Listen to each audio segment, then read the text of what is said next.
Greetings, Chicago. Kira here with your Tuesday edition of Chicago Corner. What's up?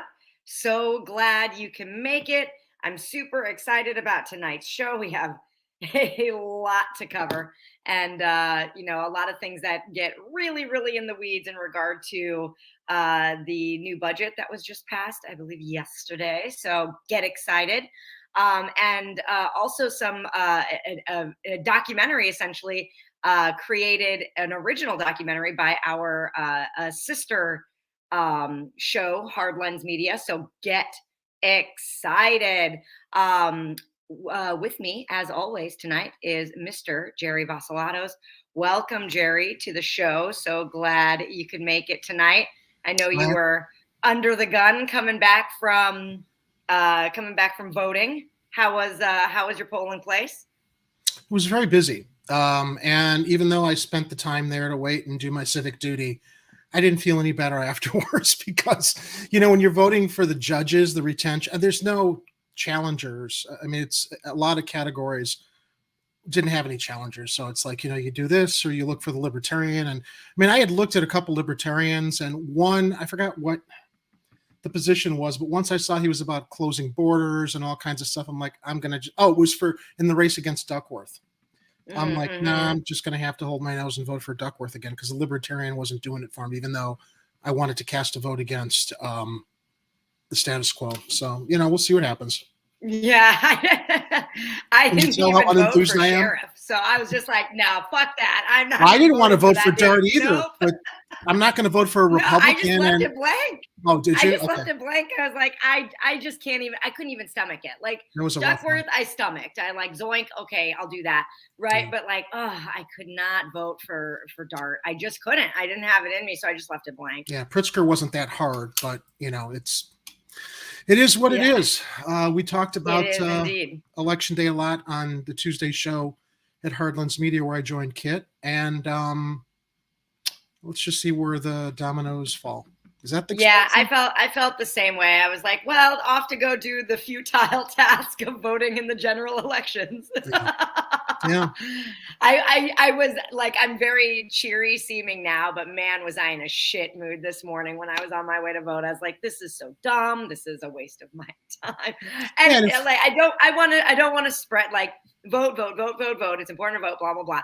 And it doesn't stop there. It barely starts there. I got lipstick on my teeth. Damn it. I checked that right before coming on. Anyway. I don't like voter shaming. And I don't, already I'm getting the grief and the guilt and the shame. Well, if you don't vote, then you're part of the, it's like, you know what? I was tempted not to vote. But, since I do the show and since we do talk about how important it is voter turnout, it's going to be very important, especially in the general in February. We need to lead by example. So yeah, I abstained up until 2012. Like from 2004, I had voted, and then I was like, boom, done. And then I got talked into voting again in 2012. So that was where I was for a long time. So, if y'all are feeling that way out there, you're not alone. And it's definitely part of our civic duty to make sure that we are casting ballots and making our voices heard. In the state of Illinois, there's not really all that much competition. It's not like we're some sort of purple state where it might be the difference between some like corporate Democrat and some like insane person, right? It's just always going to be the corporate Democrat. So having said that, let's go ahead and bring in our other co-host, Mr. Ed Heller. Come on in, sir. Hey, everybody. How you doing? I'm doing good. I was a little disappointed there really weren't any Volcano Party candidates on the ballots this year, so I wasn't really motivated to vote for any of the duopoly, which I both loathe and despise. Mm-hmm. Hey, Ed. You son of a bitch. Welcome to the party, pal. Hey, Jerry. Oh boy. So we got Roger Meadows who's saying BI. Well, we had covered the ballot initiative Amendment 1 a couple weeks ago pretty thoroughly And then actually, it was awesome because Roger emailed me a segment later. I forget from where, but they covered the whole ballot initiative in regards to will it increase your property taxes? And it was like foundationally, fundamentally false. And so I was, and they covered everything that we did. And I was like, so proud. So we did a great job in covering that. And it's always nice to get, further confirmation that what we were saying was right on the money. So thank you, Roger, for joining us. And thank you for always keeping me informed via email. I appreciate you very, very much. All right, dudes, we got a lot to dive into. I feel like the first portion of the show, I don't feel this way for feeling's sake, but I put together the show. It's like it gets a lot into the weeds in regard to the budget that was just recently passed, and we'll get to talking about that a little bit and some of the more nuanced viewpoints on it, and also where a lot of the alder people stand in regard to the budget, how they voted and all that. Not every single one of them, but some of the main people who we talk about in here. So why don't we go ahead and dive right in? Anything else before we do that? I got nothing. I got nothing. Oh, Constitutional Conservative has joined us. Welcome. Oh boy, I'm sure he voted straight R on the ballot tonight. Is it the pirate ticket? It's the R ticket. Yeah. Yeah. Chicago and Illinois voters use insanity to vote, electing the same scumbags, hoping for a different result. And that's why I always talk about, honestly, why I talk about the general elections being a little bit of like kind of a waste of time, and the primaries being the more important opportunities to go vote, in my opinion, humble opinion, because once you're in the generals, it's just D versus R, so. Kira, before you go on,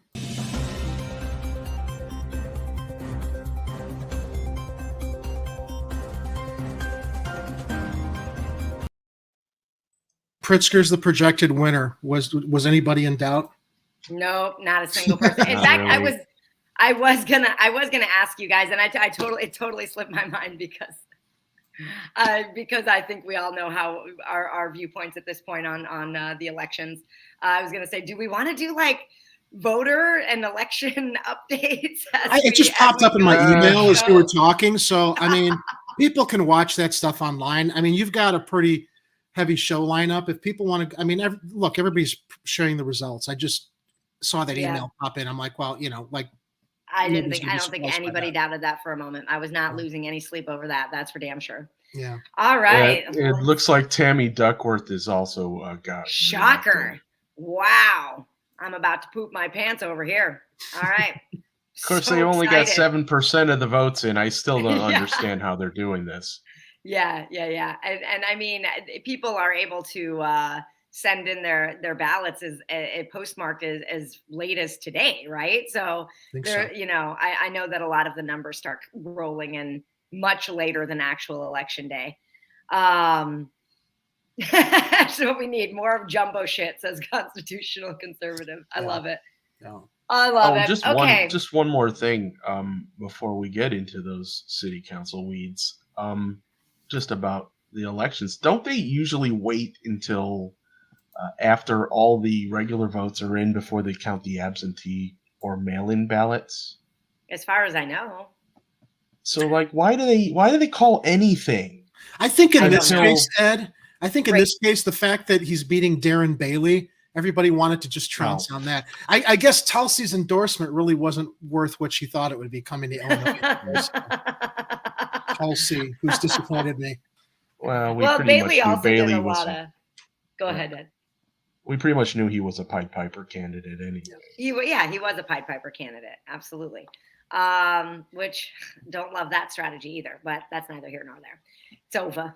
Okay, so the Chicago Alder people approved Mayor Lori Lightfoot's $16.4 billion election year spending plan for 2023 Monday in a tighter than expected. I don't know why it was a tighter than expected vote. I figured the vote would be pretty tight. That reflected ongoing anxiety over her leadership. After hours of speeches. But they still passed it. Yeah, they still passed it. And it wasn't, I mean, it was tight, but it wasn't like crazy tight. It was a 32-18 split. So it wasn't nearly tied or anything like that. And then a 29-21 split on her property tax levy. So that one was a little bit tighter. And it was after hours of speeches for and against Lightfoot's budget. I did put some of the quotes from some of the alder people in here. As part of her budget, Lightfoot initially proposed a property tax increase tied to inflation, but then dropped it in a move that seemed designed to avoid a hard vote during election season. Duh. Lightfoot also faced pushback from aldermen upset with her decision not to create a Department of the Environment, even though she campaigned vigorously on the idea in 2019. She's touted money in the budget for a much smaller office for climate and environmental equity, staffed with fewer than a dozen positions. So I actually lifted this from Alderman Andre Vasquez's newsletter that I dropped in my mailbox today. And he said he voted no on the budget. And he basically said that the argument and pushback received from the mayor was in regard to the Department of the Environment was that the work being done was the same. So why get stuck on words department and commissioner? The counter argument is a simple one. Also, if it's just a word department, why not make that change to establish a department and a commissioner? The answer is because offices issue recommendations while departments create rules that are enforceable by law. The best analogy here to illustrate the difference would be the Office of the Inspector General, which recently recommended that a police officer found to have been affiliated with a white supremacist group be removed from the force. They issued a recommendation that went ignored. Similarly, an Office of the Environment could issue recommendations, and similarly, they could be ignored. So that is the importance in the distinction between the two offices. In other requests from both the Latino and Progressive caucuses communicated they wanted an increase in the real estate transaction tax for property tax transactions, above $1 million, as articulated in the Bring Chicago Home movement, which I fully support. To see an expansion of the social worker mobile crisis response to more than 4 out of 22 police districts in the city, as identified in the treatment, not trauma ordinance. So basically having, not just police officers answering every single call. And then an increase in staffing to get just one more full-time position per ward office, knowing that after COVID, staffs, which comprise the front-facing part of the government, deal with exponentially more requests related to trauma, rehousing, domestic disputes, and violence. Each ward has an average of 54,000 neighbors to serve, with only 3 full-time positions. And none of those requests were considered for this budget. So, I really think that misses some really big marks, and I would tend to agree with those requests. One alderman who voted no used his time while he had the floor Monday to respond to remarks Lightfoot made last week, saying certain alder people were not sufficiently pro-police because they didn't support her budget, which is a real sweeping all or nothing statement, I would say, considering there's a lot more involved in the budget than just policing. And, not to mention, and we're going to be talking about this a little bit later in the show, there are all kinds of alternative options in the world of policing as well. What are your thoughts on those, those comments and those requests by the Progressive Caucus, you guys? And just want to make sure that I don't keep going. No. Okay. I didn't have a chance to review any of this ahead of time, so I'm learning about this story as right. you're leading the show tonight and listening. So I haven't had a chance to review this stuff ahead of time. It was a busy day voting. Yeah, with I voting voted and today. doing another show, and I went to the dentist today. Yeah. So that was a thing. It just strikes me, for all of the criticisms that everybody has for Lightfoot, they just rubber stamp mostly what she wants to do. Yeah. I know the progressives step up and do what they can, but they're overwhelmed by the rest of these career alder people who, they're in it for what they wanted, how it serves them, not as much of how it's impacting communities where money should be going. Yeah. It does sound like business as usual in regards to there being requests made and those requests being completely ignored. And then you have those older people who are just like lock and step. Okay, we're gonna go with this. And then to be called not pro, you're anti-police because you're not voting for my budget. Right. Is a real shitty. Well, see how she's riding both sides of the fence. I've said this before. She came in riding in as like a progressive police reformer on her record as a prosecutor, but now she's doing everything she can to curry favor with the police, even though they can't stand her, while pretending that she wants to hold them accountable. Lightfoot just like blows with the wind, whatever way it's going to serve her, as far as who she's pandering to for the election. Yeah, I think that you're right about that, Jerry. To that, Alderman Brendan Riley, in regard to the police comment, 42nd Ward said the mayor was being intellectually dishonest and wrong because he believes he is one of the strongest pro-law enforcement voices on the council. He also described the Chicago Transit Authority as a dumpster fire in explaining his no vote.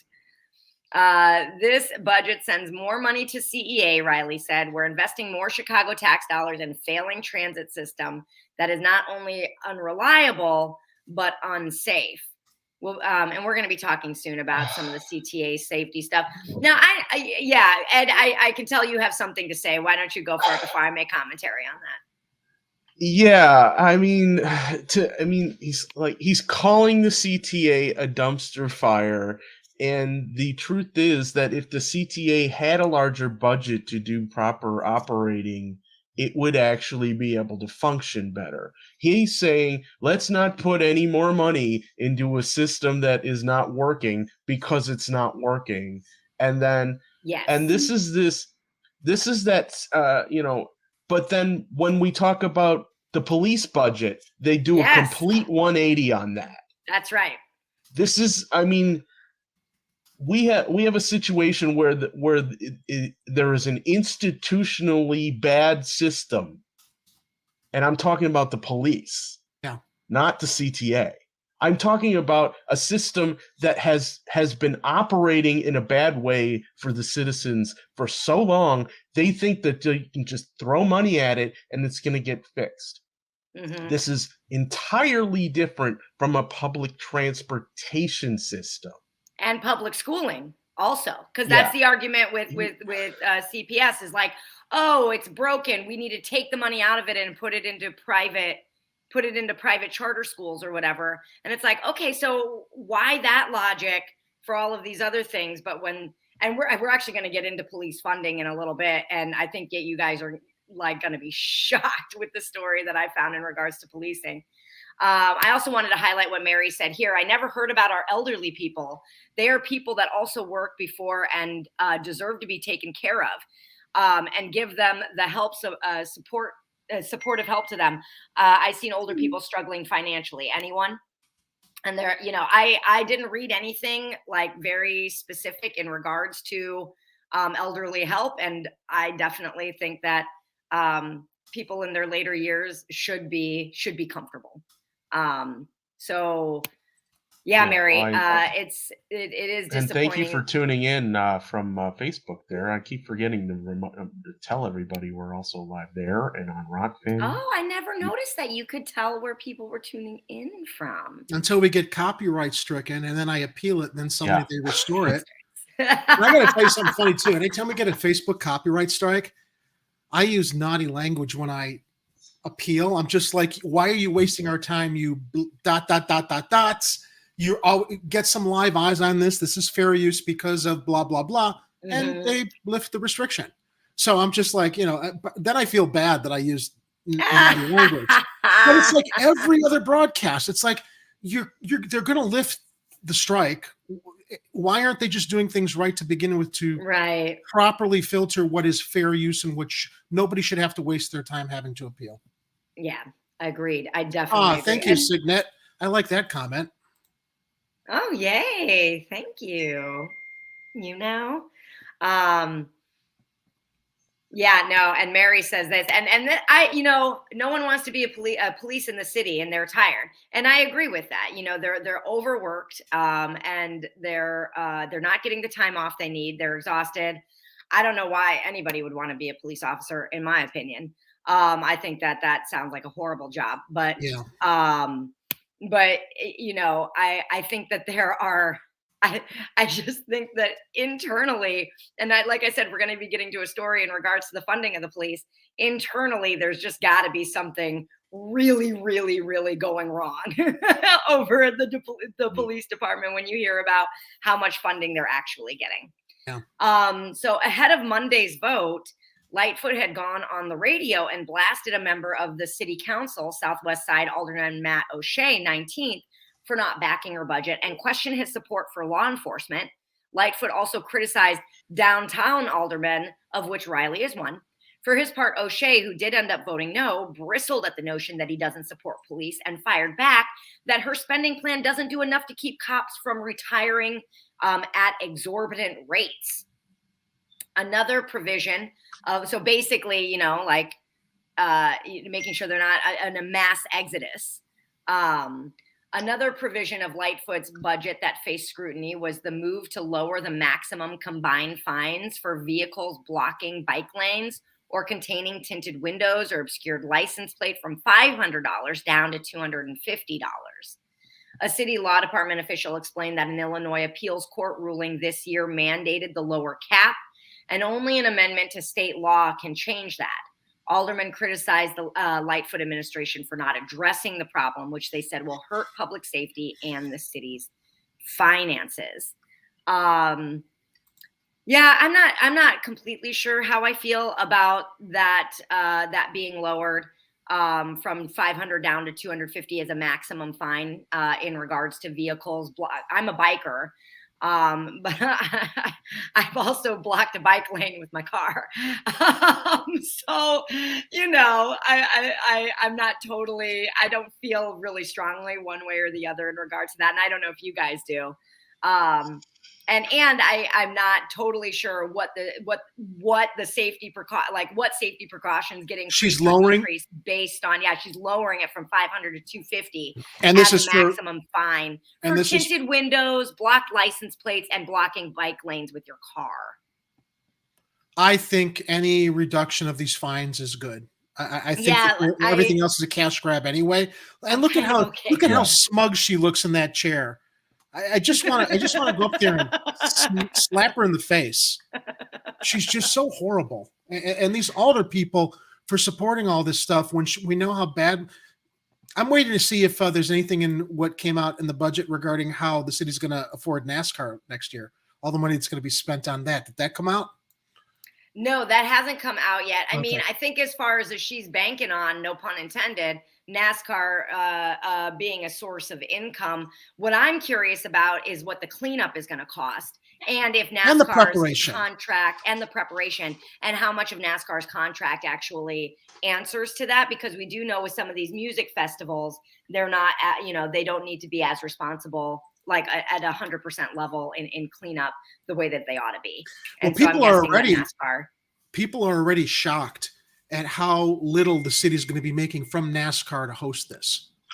The contract, from what I remember when we reported on this months back, people were like, NASCAR's barely got to pay anything. And a lot of the cost of this, a lot of the expense is going to be on the city, which is why a lot of aldermen in that area are just like, nobody talked to us about this and what the cost is going to be like for us.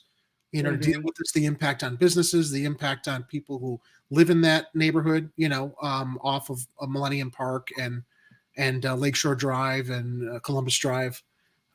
Anyway, I didn't mean to go off in a tangent there, but it's like, all the money that she's got to spend and the police budgets and everything else, and nothing's going back to what we're talking about this week, and like helping build infrastructure and mental health and everything else in the neighborhoods. Yeah, and I had also, I may be mistaken, and I wish that I had it up in front of me. I think there was something in Alderman Vasquez's newsletter in regards to transparency regarding cannabis sales, and there needing to be more transparency in how we're spending those dollars as well. So outgoing Alderman Leslie Hairston, 5th, blamed the mayor's office for not utilizing lobbyists in Springfield, leaving city council blindsided.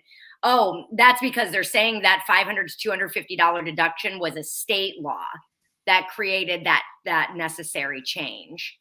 And so Hairston is saying, hey, we should have used more lobbyists in Springfield to make sure that didn't go down. And again, I don't really know how I feel about that. I'm okay with reduced fines. Yeah, I in this case, I think it's that's a lot. All of the fines across the state are really expensive, and you wonder where it's all going when it's not going to the places it should be going.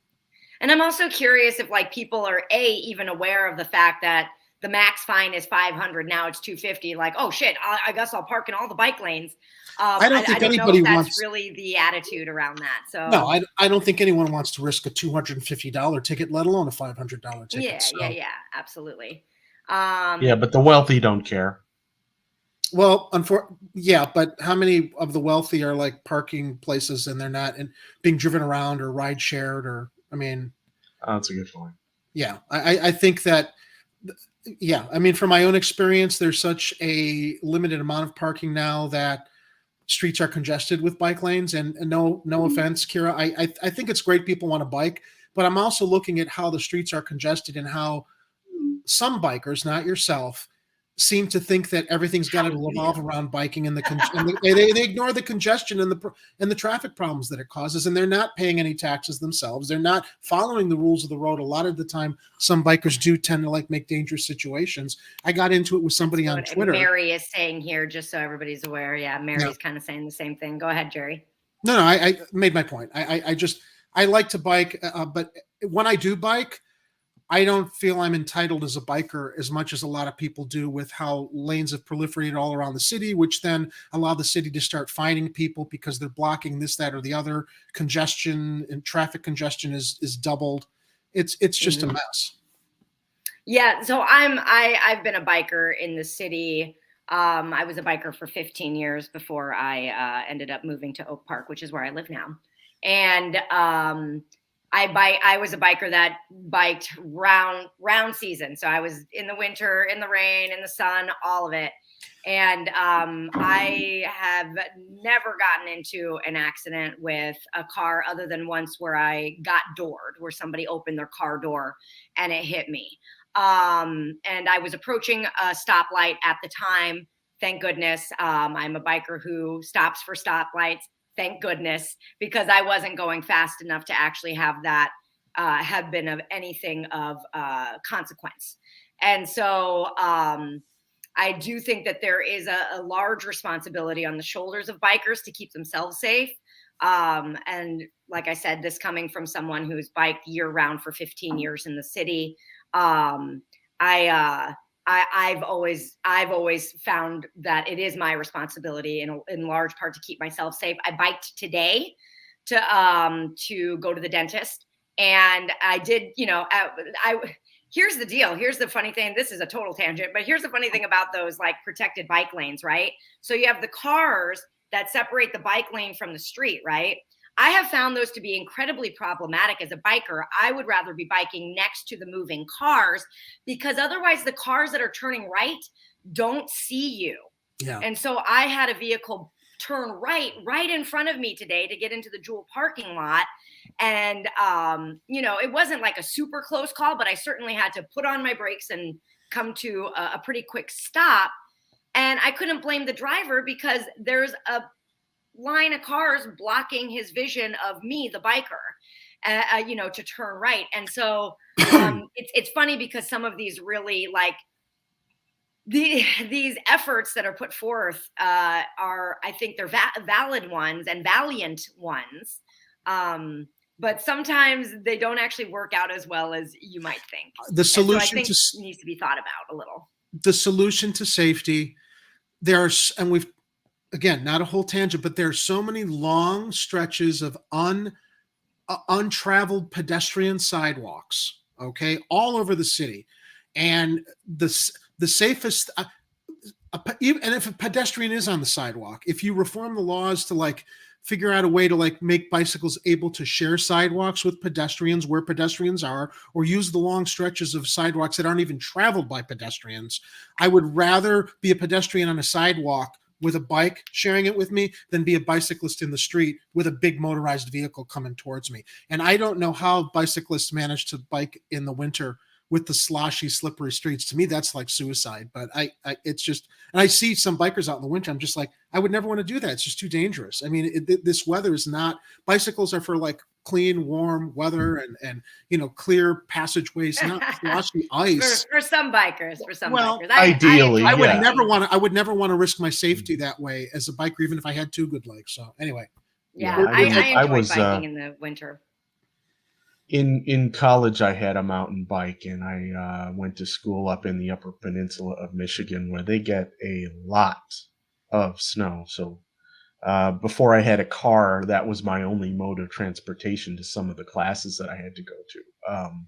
And yeah, it's super treacherous to try, even with the big knobby tires of a mountain bike, to try and go through ice and snow and sludge and all of that stuff. And I had just had a thought, maybe just before the show started, I was like, when they get all these concrete dividers up for the bike lanes and everything, how are they going to clear those off during the winter? Yep. When they get full of ice and snow. And when you just talked about how treacherous it was even on a mountain bike with those studded tires, then you're doubling how treacherous it is when you're on icy, slushy streets with cars that are also trying to navigate slippery, slushy, icy streets. Yeah. So yeah, it's like figure out something with the sidewalks, man. They're there. They're now full of pedestrians. As a winter biker, I would usually avoid if there was like a lot of snow or a lot of ice on the ground. And then I don't want to pass over, since we're on this topic, and this is one of my favorite topics to talk about, which is biking, because I'm very passionate about biking. They say I've been hit twice. Neither could have been avoided by me paying more attention. And I do think that those situations occur very frequently. And so, all in all, I think it's everybody's responsibility when you're out on the road to look out for each other and for yourself. Yeah. And that nobody has some, any kind of like ownership necessarily over the road. That's why it's called a shared road, all in all. Now, there are some streets I would definitely avoid. Ashland, I hate biking on Ashland. Western, oh my God, if you have a death wish. There are some militant civic action groups in Chicago that want to close down entire stretches of main roads just for bicyclists, and I say that's effing insane. The roads were built for vehicles. We've got public transportation, we've got trains, we've got buses, but the roads were built for buses and for motorized vehicles.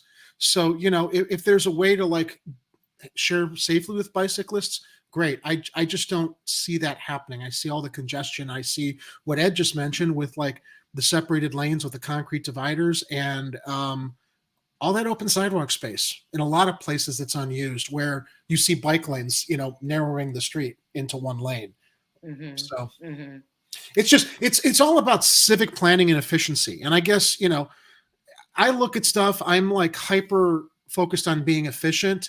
So when I see waste or when I see things that can, congestion or things that if they thought it through, there are other solutions than just what they do that could hopefully satisfy and make everybody a little bit safer. But they don't do that because they seem to want to pander and cater to one demographic or the other. So. Well, and what got us on this topic, right, is like, oh, we're just going to like set fines. Yeah, right? yeah. And then we're going and to it's take just like advantage of it that. well, now we're going to monetize it all. Now we can Yeah, figure out how we can monetize it and squeeze exactly. money out of people for, the inefficiency of, sometimes a vehicle or a car, if they're forced to block a bike lane because they're making a delivery there, and there wasn't a bike lane there before, nor was that street designed for a bike lane. Yeah, I mean, I'll bike any street anytime other than Western. I go on the sidewalk at Western if I have to bike Western. But I like, the thing about it is, because I largely biked way more than driving. I didn't have a car for a good long time. And while I'm a biker, I can say, yeah, there is a level of responsibility that sometimes I don't necessarily see from cyclists as much as I would like to. I don't know how many times I've said, "Don't do that. You make us all look bad." So yeah. All right. So But we were talking about fines and the city budget. Yep. Onward. I like meandering conversations are okay. I know, but I know you've got a limited amount of time that you can host, so I don't mean to eat up time. It's okay. It's okay, Jerry. I thought that was an important conversation, and I've seen those biking conversations show up on social media all over, and everybody loves to talk about it. So we're no different.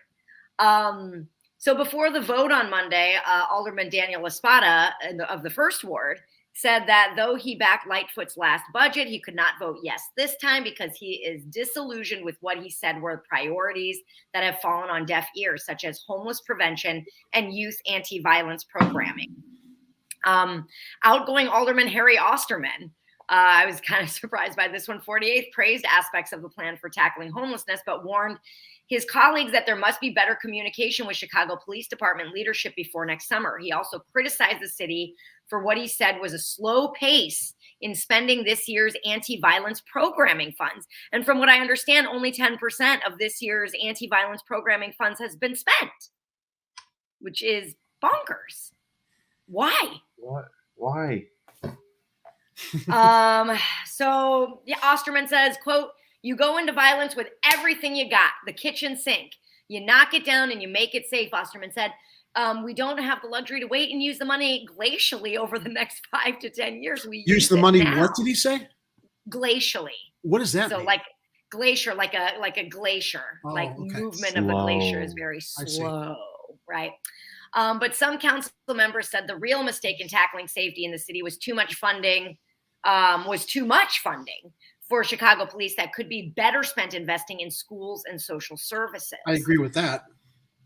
Yeah, I think that all three of us actually solidly agree with that. "We cannot say that our communities feel safe, that this budget does justice," said Alderman Byron Cincho Lopez of the 25th before announcing he would vote no. This is 35th. the last. No, wait, 25th. Good for him. Is it 25th or 35th? Did I get that wrong? No, you're right. It's 25th. Okay. That's a 25th. This is the last opportunity to make sure that the funding goes towards our communities in need. 2 council members who are running to unseat Lightfoot in the 2023 mayoral election also stood up to explain their no votes on her budget. Sophia King said, that she does agree with that there are a number of good things in the budget, but this budget is a reflection of our priorities, and our number 1, 2, 3 priority in this city right now is safety, gun violence prevention. She only listed 2 there. How about mental health? Maybe they're missing. Are they missing a comma? What did we say? What happened? I said the quote is, "But this budget is a reflection of our priorities, and our number 1, 2, 3 priority in this city right now is safety, gun violence prevention." Oh, I do not think that this budget addresses gun violence in a significant way. I don't think I missed a part of her quote there, so we might want to go back and see what she said the third one is. Maybe gun violence, comma, and prevention. Maybe. I'm pretty sure I just copied and pasted her quote. No, the article definitely does not have a comma in there. It's only listing 2 things. I didn't catch that until I just read it out loud. Hilarious. I love it. I love it when people number things and then get the number wrong. It always makes me laugh. So thank you, Sophia King, for giving me a good laugh tonight. Mayor hopeful Alderman Raymond Lopez of the 15th concurred, saying, "Send this budget back. Roderick Sawyer, who's also running for mayor, voted in favor of the budget. Mayoral allies, including the one and the only Alderman Scott I can't ever say his last name. Waguespack. The other Emma progressive Mitz, phony. The other traitor to the progressive cause in Chicago. 100%. Oh, I'm a progressive. And then he gets in there. Now he's got his nose up Lightfoot's ass. Sorry, that's a horrible, horrible image, but sounds uncomfortable. Yeah. Emma Mitz and Pat Dowell, who stood up to defend Lightfoot's budget in the speeches. One of the more striking goals of Lightfoot's budget is to spend, and we covered this in earlier weeks, $242 million in additional contributions to all 4 of the city's pension funds, which the mayor likened to ending the practice of paying only the monthly minimum on a credit card. That would shave $2 billion off of future contributions, provided current market performance holds, officials said. Overall, pension payments would cost $2.7 billion in the 2023 budget, up from $2.3 billion last year. Lightfoot has said better financial planning and cash flow management has led to the city increasing its annual pension contributions by $1 billion over 3 years and reducing its outstanding debt by $377 million. So, any additional thoughts, guys, about the overall votes on the budget and what the Alder people liked and didn't like before we dive into a new analysis in regards to how much the Chicago Police Department actually costs? Oh, no. Let's get into that. It's a good one. I'm sure it is. I'm sure we're not going to be shocked at the corruption and graft and everything else associated with it. Yeah. Laney's in the chat. Hey, Laney. Oh, Extra Bulla, what is up? Wait, does Kira have fish earrings? I do. What do you guys think of those ones? Or as my daughter would say, we absolutely need to zoom in on that. How do we do that? Solo. Okay. Yeah, they're like little fish bones. Aren't these cute? Beautiful. Nice. Yeah, I like them. Thanks. Thanks for noticing.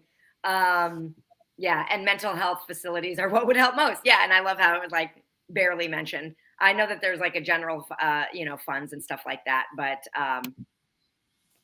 the stuff that would actually help people are not the big line items. We'll put it that way in the budget.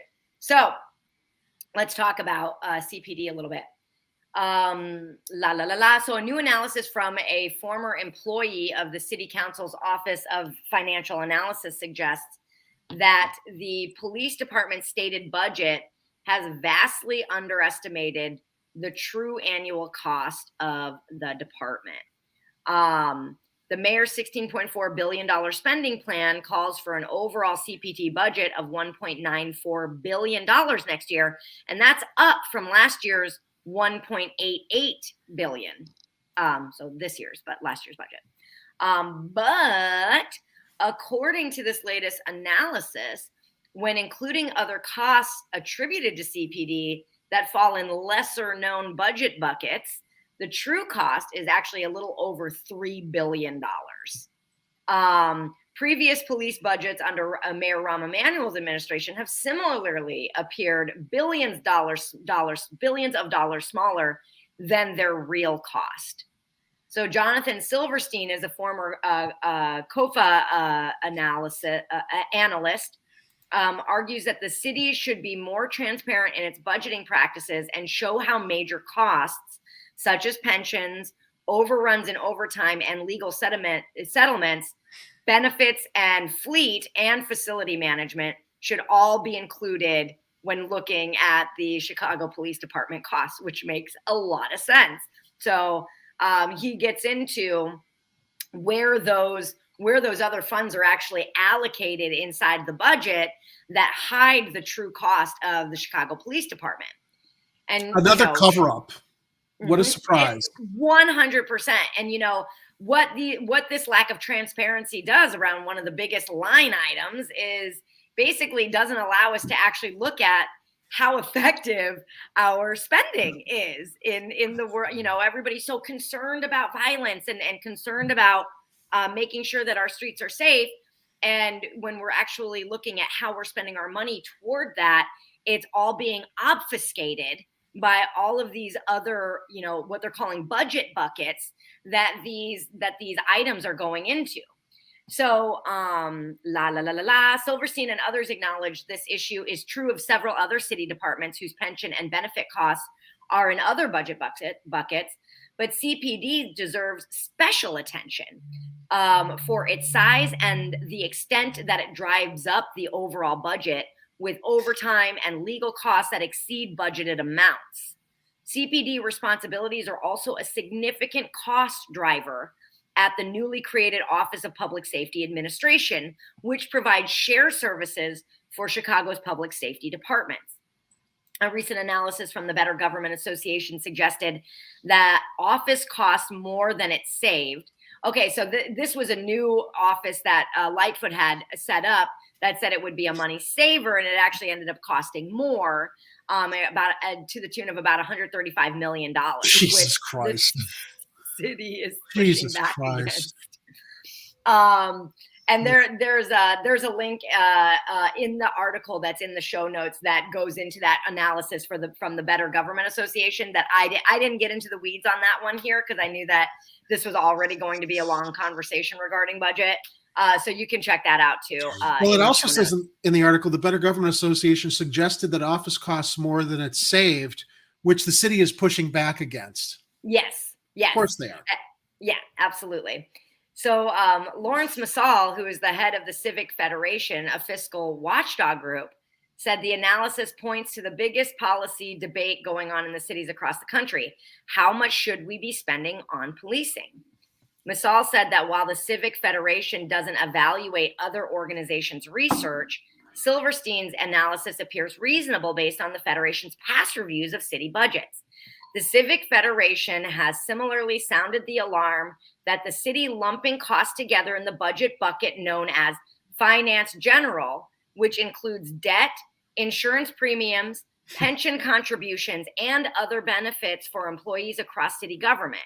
Combining those costs make it difficult for the public and policymakers to track changes over time and gives enormous discretion to the mayor's budget team without real cost measurements. No bueno, guys. What a fucking bitch, am I right? Exactly. It's become more. Did you hit that at the same time I did, Ed? Because it got cut off. I hit a different button. Oh, okay. This says how much are we spending on police? $1 million. Yeah. Yeah, $3 no, billion. Yes. It's billion, and there's 3 of them. Yeah. I'm looking in the chat right now just to make sure other people aren't. The mayor's budget team without real cost measurements. That was the James Franco drop in. Anyway. And then Hoptocopter says, really? More admin doesn't yield better outcomes? All right. It's become more problematic, Massal told the Tribune, because the city's use of the category finance general. I'm sorry, I should not be laughing at it. It's just so no, ridiculous. it's absurd. I have no it's other absurd. way. If we weren't laughing, we'd be screaming. The city's use of the category finance general has been growing at a rapid clip, especially over the past 5 years. It totals $7.8 billion of the mayor's 2023 budget, you guys. The whole budget is $16.4 billion. She's a real police reformer. $7.8 billion in the mayor's 2023, and that's general. So we don't increased in the last 5 years by more than 56%. 56%. Yeah. Oh, get to the next paragraph. The largest police department cost counted in finance general instead of the department's budget is pension payments. No, the one before that. The city also tucked away $183 million for the Fraternal Order of Police contract. Oh, how did I miss that one? Financial general in 2020 and 2021. Because, you got to stroke the Fraternal Order of Police. That organization you claimed you were going to be reforming. I'm sorry. I and then got to do it. And then we fucking bitch. Am I right? And then we confront them about this amount, and You're they not to approve of your methods. Yeah? Well, you're not from Chicago.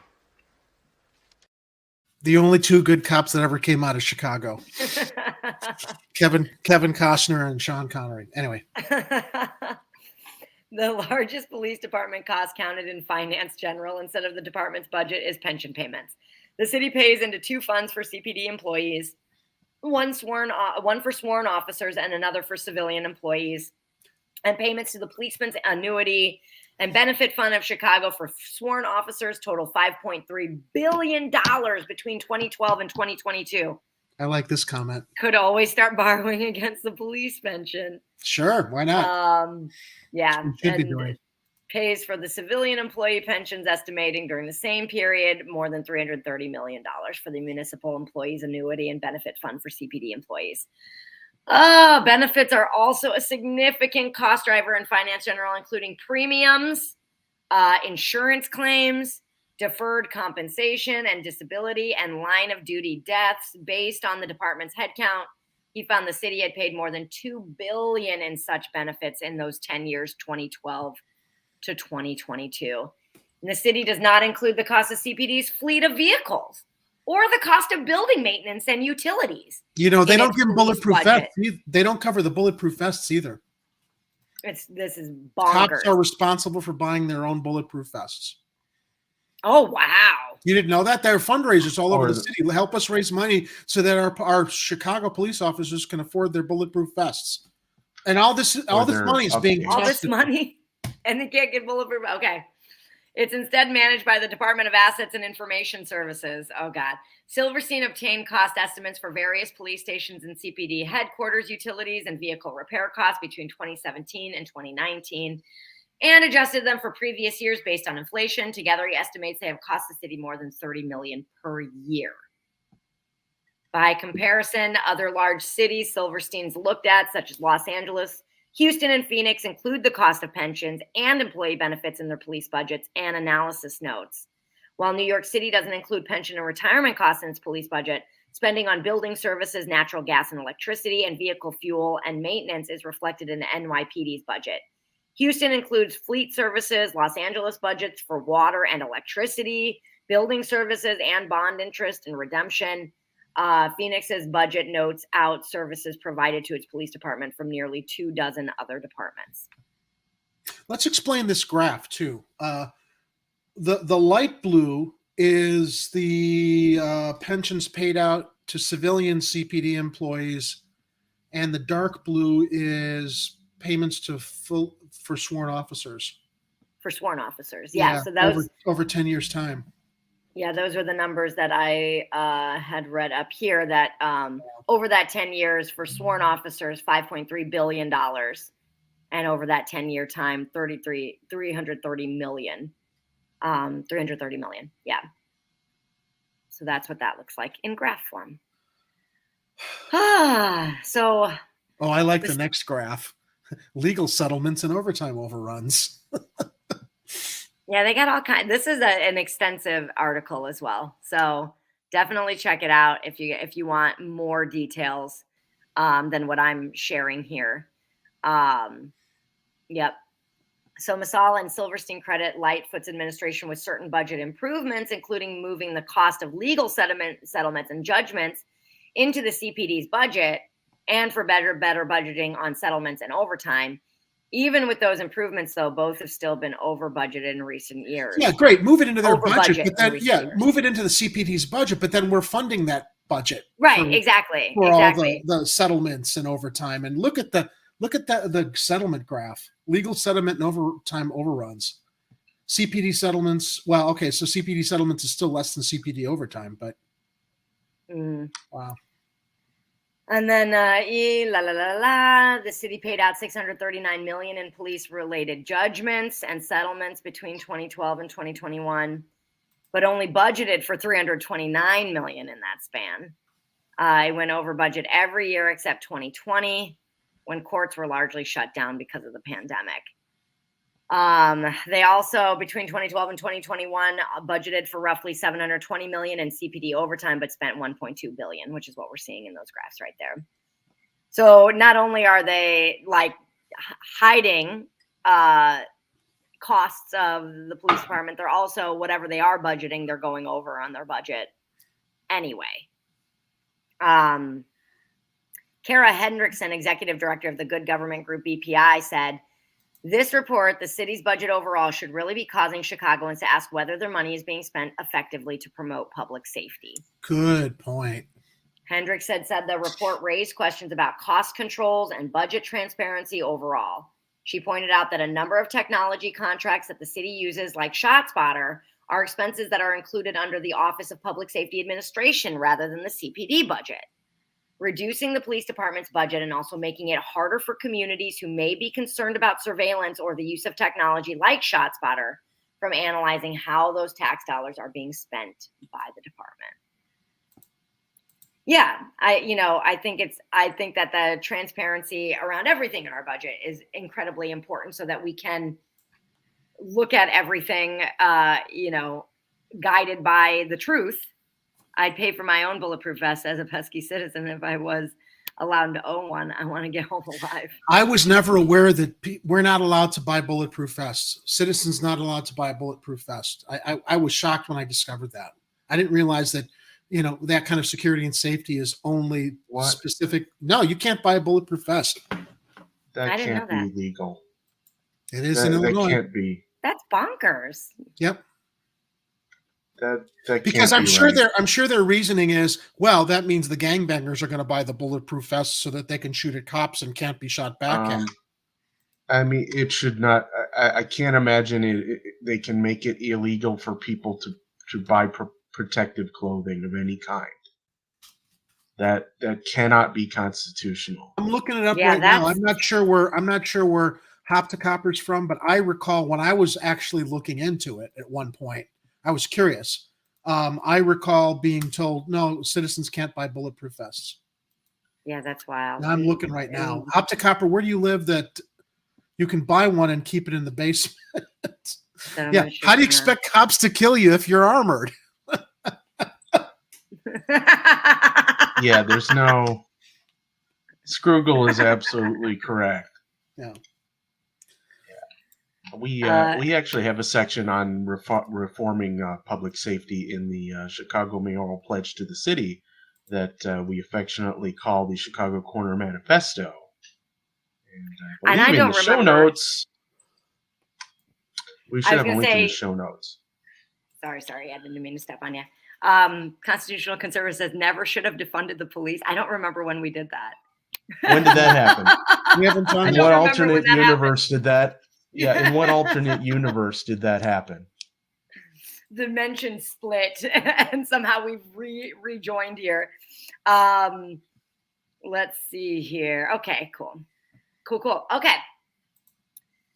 So no transparency in how the police are how the police are being funded, which is really problematic, especially when we're in a time where crime in the city is increased, and it is the number one issue at the front of people's minds right now in the city.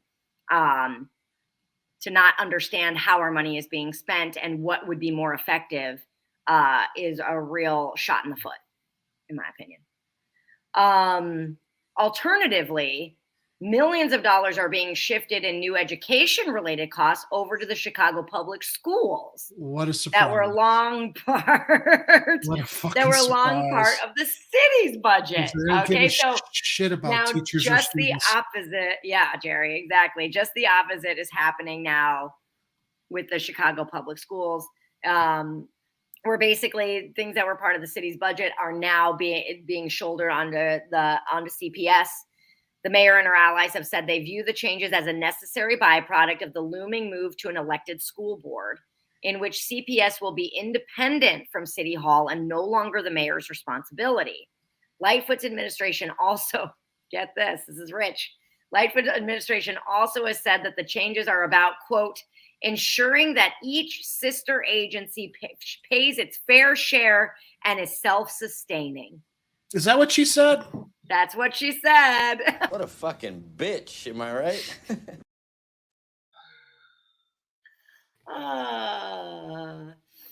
Yeah. Unless CPS secures a huge source of new revenue, it could face a deficit of about $600 million, a new state commission report says. And those kids who aren't in schools, who aren't getting educations to better their lives and get good jobs and stuff, what do you think they're going to end up doing? Perhaps being lured into crime? Who knows? And that's going to give her all the excuse. Well, this is why we have to increase our police budgets. Yeah, it's like a snake eating his own tail, right? Merry-go-round. Yeah. Yeah.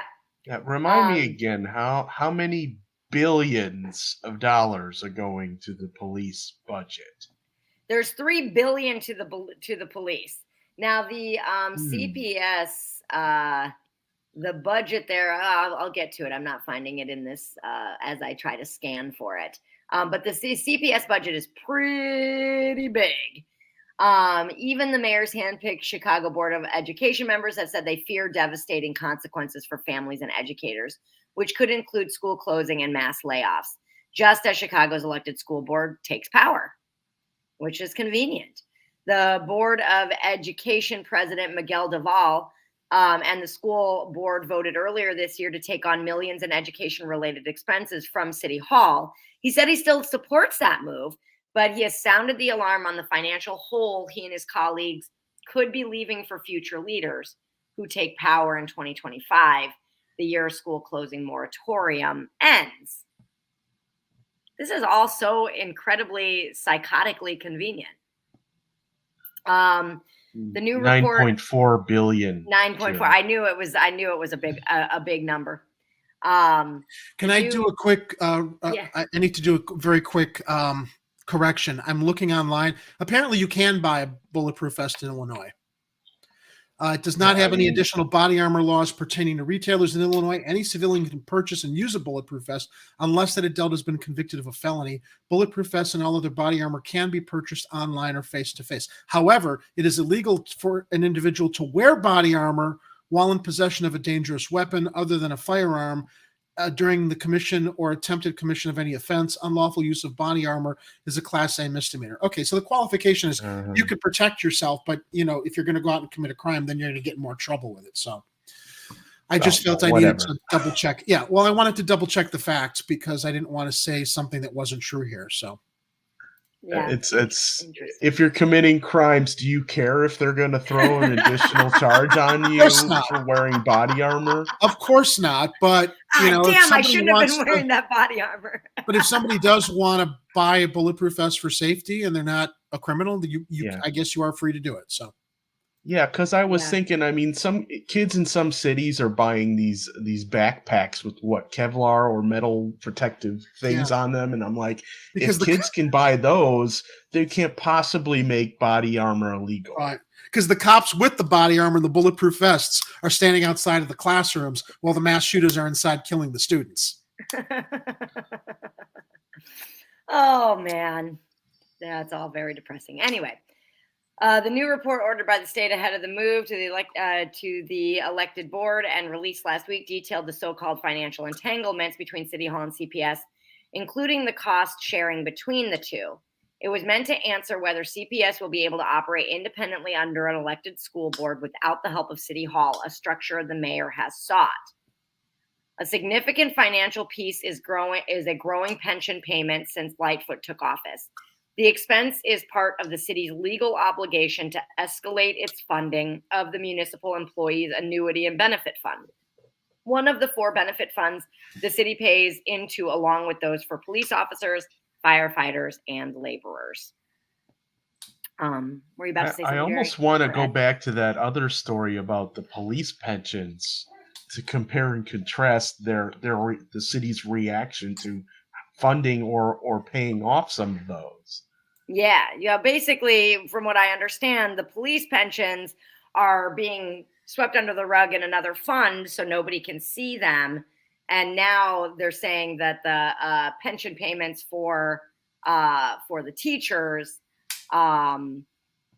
will be saddled onto CPS at this point. About half the copper, I see. Wear something that looks like body armor and walk around downtown, you'll find yourself on your knees at gunpoint. So what you're saying is if you decide you want to wear a bulletproof vest, you're automatically going to be assumed to be wanting to commit a crime by law enforcement, as I guess I mean, I understand what you're saying there is in regards to if you do want to do it and it's legal, you're still going to risk the wrath of the cops who don't think you have a right to protect yourself the way that they do.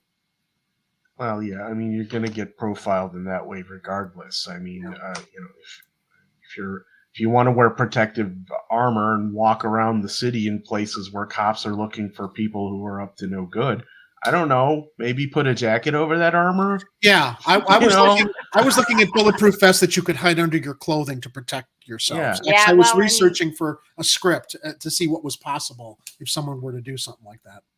And in 9 months out of the year in Chicago, you can wear that under your coat and no one would be the wiser. So Lightfoot first asked CPS to pay $60 million toward the pension fund in 2020. That is up to $175 million this year. Projections show CPS's contribution will skyrocket again over the next few years, with Lightfoot expected to ask CPS to pay up to $250 million next year and an estimated $600 million by 2050. Lightfoot has shifted other costs too. Spending on school police officers and crossing guards has historically been handled by City Hall, but now is under the school system's purview.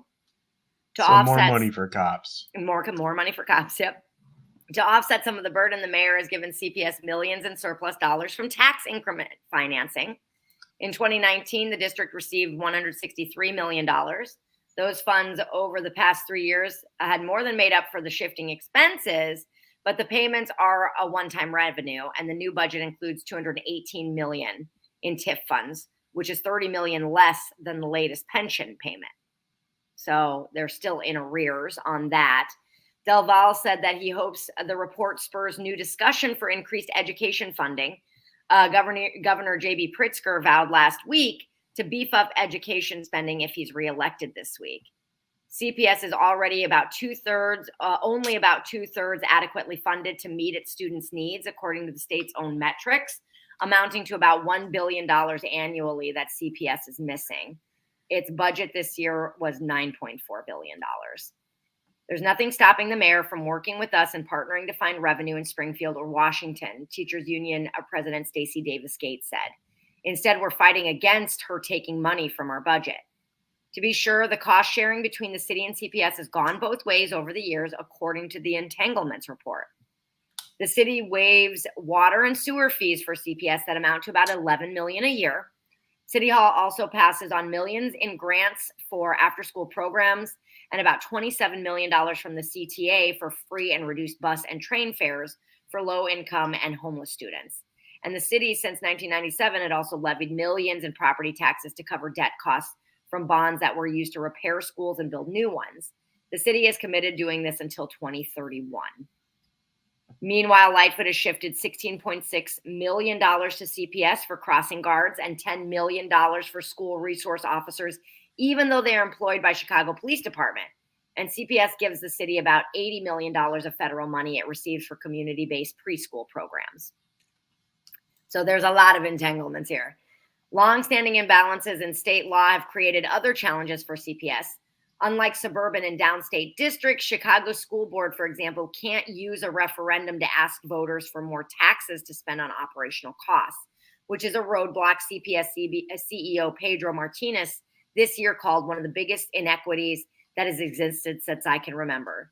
CPS is also obligated to pay most of its teacher pension costs, even though the state pays pensions for all other teachers in Illinois. Hop to copper, maybe that's a home turf rule. This. The Chicago prohibits sale of possession on body armor. Furthermore, if you live in Chicago, you cannot sell, possess, or purchase body armor. I Google search state of Illinois, so maybe, yeah, I'm not doubting. I'm not saying you're making something up. I just wanted to clear the record. Well, and sorry, Jerry. No, I wanted to make sure we were stating the facts. It's not related to our CPS story, and I didn't mean to interrupt. I just, one last little nugget there I wanted to clear up as far as like what we're hearing. So all good. Yeah, I think I was just going to say regarding home rule, like, you also can't buy spray paint in the city. Right. Because they want to be deterrents from vandalism and graffiti. And we see how well that's worked, because people who want to commit vandalism and graffiti can't just go across the border into Evanston or Skokie or anywhere, to go buy their Anywhere spray else, paint. Indiana. They've got And, inconvenience the rest of us. We have home projects that we're working on that we can't buy spray paint at our Home Depot. And Jerry, if you're in the city of Chicago and you want to, put together your vigilante costume, Who said I was doing that? You can't buy body armor, and you cannot buy the spray paint to decorate it. Who said that's what I was doing, Ed? I'm just saying. Well, here I am. I'm just saying. Yeah, so I really think a lot of the issue lies with this, this last paragraph that I read, being that CPS is obligated to pay most of its teacher pension costs, even though the state pays pension for all other teachers in Illinois. I think that's a little screwy, right? What bugs me about this whole article, Kira, is that teachers and schools and students are not the priority. Yeah. Policing and putting more people in jail is the priority. Mm-hmm. And as I was kind of, making light of a moment ago, you don't educate kids. You don't give them opportunities. This is one of the root causes of why we've got rampant out of control crime. Kids get, lured into gangs. I mean, they make bad choices. If you don't figure out how to give kids opportunities, whether it's in schooling or youth centers, mental health, whatever else, this is why you have the crime. And no matter how much fucking money you pour into that police budget, it's the definition of insanity. She's doing the same thing over and over and over again, thinking there's going to be a different result, and there's not, because of the shit we're reading here with they're not putting money into the schools, they're nickel and diming them. They're nickel and diming everything except law enforcement, that she claimed she was going to come in and reform. I'm also curious why she's so hell-bent on setting up this school board for failure. Because that's really what I'm reading out of this is I'll tell you why. Privatization, charter schools and everything. Yeah. This jerk Arnie Duncan who wants to come in and privatize schools and is a big advocate for charter schools so that they can make money off of the school system, and all the private companies can start making the money off of what should be publicly funded education. Yeah, because it very much looks that way. Yeah. She's serving her donors. It's not, it's not being very veiled, in my opinion, either. So, yeah. All right. So enough about budgets, you guys. I'm over it. I'm glad we got to cover it. I'm glad we got to talk about it. Let's move on with our lives. So I wanted to talk about the Toxic Tour. And how just this weekend it was released, it was debuted, Toxic Tour 2, by our sister channel, Hard Lens Media. It's a very short documentary documenting East Chicago and the toll industry and profit has taken on the communities there. And I wanted to share just the initial interview at the front of the documentary with all of you to entice you all to go ahead and have a look at it and to watch the rest. I think it's about 28 minutes or something like that. Do you have that ready to go, Ed, or should I go ahead and share my screen? I can load it up. Okay. And it's just going to be the first, 5 minutes or so, just the first interview.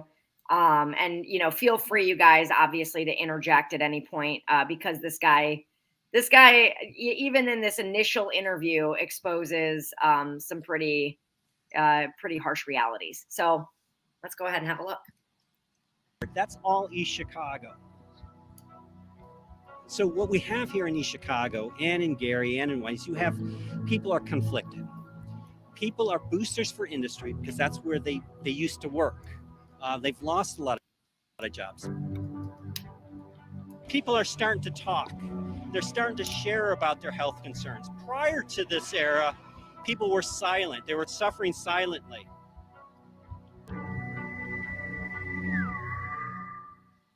Hello, this is Connor Dorr with Hard Lens Media, field reporting here. We're in East Chicago, about to do a toxic tour. I'm here with Thomas Frank. How are you doing today? I'm doing pretty good, thank you. Well, in terms of the toxic issues in East Chicago, and just to clarify, East Chicago, Indiana, we're just over the political borders of Illinois. I inward migrated about 25 years ago, And then I became the director of the Indiana River Shipping Canal, which was considered the most polluted body of water in the country.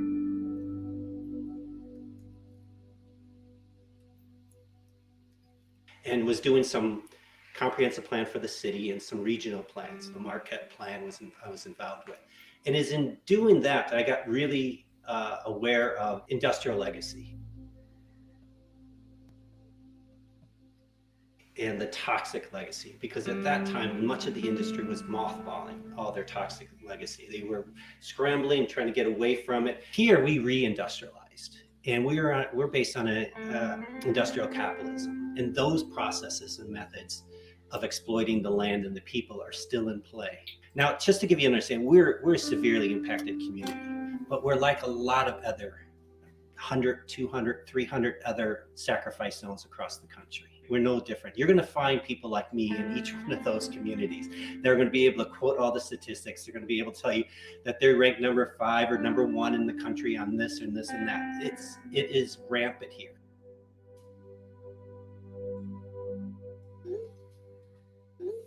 We are a media black hole. The story doesn't continue. We will pop up when we are politically expedient for a power. We aren't solving the problems. We don't have a political system that is capable of solving these problems because the system is rigged against it. We need to exploit communities like this, and it's a regular practice.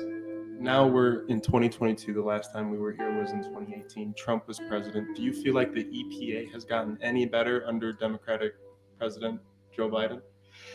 That's a good question. And what we've seen is we promised to do this. We promised to uphold environmental justice. There is no environmental justice practices encoded in any law.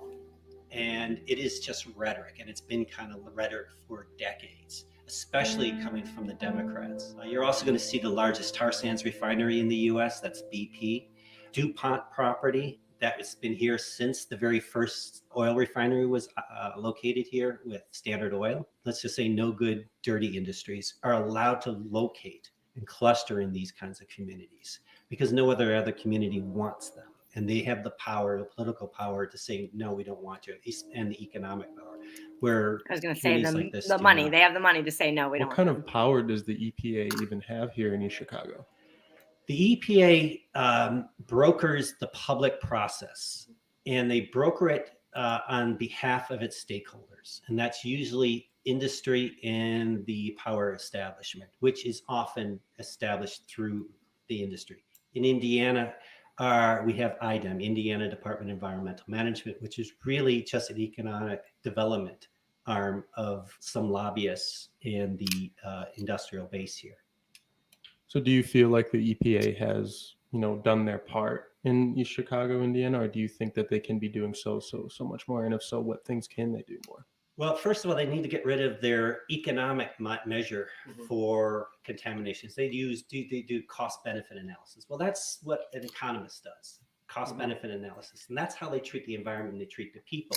Based on, if you don't have value here, well, it's not much cost, so we're not going to be destroying much when we locate something here. Now we're about 7th to 10th most biodiverse. We're losing biodiversity very quickly. A lot of this biodiversity we've lost in the last 10 years, not the last 150 years, but just in the last 10 years. One of the things that you know about AJ communities is the life expectancy of the people in these kinds of communities, about 7 years less than other average middle-class communities. And that has to do with crazy. A lot of the environmental 7 years less life expectancy with asthma, with from the folks in these cancers, communities. With a lot of other things. We also here in East Chicago have the highest infant mortality rate in the country. We're sitting right above the Indiana Shipping Canal, which is connected to the. So now most of the rest of the video is actually the toxic tour. They go around to all of the neighborhoods that are being impacted. They interview some of the community members. They look at some of the areas that have been impacted. The next little clip that I wanted to share was at 1350. But it's pretty disgusting what corporations and municipalities are willing to do in the name of profit, and I think we already all know that. But this is this toxic tour video really illustrates how it's impacting the community and how they actually use these areas as the places that they drive people out toward. Yeah. Right. And so it's like when nobody can afford housing in the city anymore, these are actually the areas that they drive the people that can't afford the shit anymore. You know, You go. got the Have environmental racism associated with polluting those areas.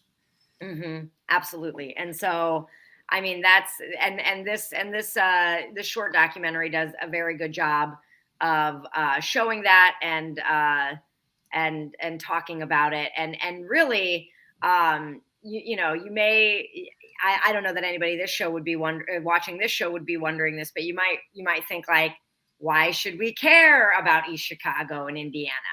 Well, we're all connected. Supply. Yeah. They're all connected to the same water supply. So yeah. If you want to play that clip at 1350, he goes into explaining how they're impacting our water supply. This is not a canal. This is actually Lake Michigan. And why are we here today on the Toxic Tour? All right, we're on the southern tip of Lake Michigan, on the west side of it, and we are sitting right next to the BP water filtration plant. This is the beach when BP went online with this brand new refinery, the tar sands refinery in 2014. Within a month, they had a massive spill into Lake Michigan right here. And today you continue to see oils bubbling up in the waters over in the corner there. We're also right behind us is BP's power plant. One of the things we recognize is there's a continuous spill constantly going on. We know that BP is responsible for 16.8 million gallons of oil having been spilt onto the water table more than 25, 30 years ago. And they've never been cited, they've never been fined, and there's never been a cleanup. All right, you can pause it there. So yeah, I just wanted to show that to our audience to entice them to go over and, educate yourself on the Toxic Tour and all of the different industries that are piled up in this one area, impacting these communities, making the people very sick, 7 years less in life expectancy as a result of it. And absolutely no repercussions for things like oil spills and totally demolishing the environment in the area. You guys have anything you want to add before we move on? No, I had a chance to watch the whole thing. Actually, I think I watched it yesterday. It's pretty insightful and very very detailed. So they did a good job with Thomas Frank there, touring that area and sharing what a lot of people don't know and what a lot of mainstream media is not covering. Absolutely. And Monica chimed in. Toxic Tour is enormously sad. When I left Chicago in 1996, I was quite sad, but I was happy to move to the mountains of Colorado. My heart is with you all. Heavy sigh. Yeah. So just, awareness is the first step, y'all. So make sure to watch that and share it with people that you think will be interested. And even people you don't think will be interested. Fuck it. So, all right, we'll move on. We're going to talk a little bit about a story that I thought was really interesting, and I'm eager to hear about what y'all think, Ed and Jerry, audience alike, from Block Club Chicago. Outfitted with red and black bomber jackets, dozens of members of ex-cons for community and social change patrolled the red line stations and trains for a week in October to reassure riders, deter trouble, and intervene to mitigate conflict. Videos of dozens of men from Muhammad. What is Muhammad's first name? Tyrone. I don't have Tyrone. Videos of dozens of men from Tyrone Muhammad CTA community support team posted up at 87th Street Red Line Station and went viral on social media, garnering appreciative comments from riders increasingly wary of riding the trains and buses.